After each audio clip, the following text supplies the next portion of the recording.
In this short video, I will demonstrate using topic filters for event streams. Here you'll see that I have defaulted to the dashboard page. If I click on topics, this will list all of the topics that I have in all of my environments. For the purpose of this demo, I'm going to use the search term demo, and that returns back 3 results.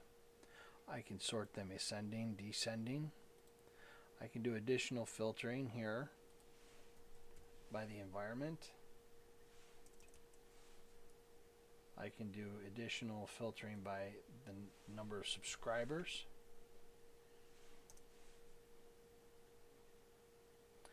And backlog created, etc. And this is how you use the filter tool for event streams topics. To reset the table, simply click on refresh, and that will reset all of your filters.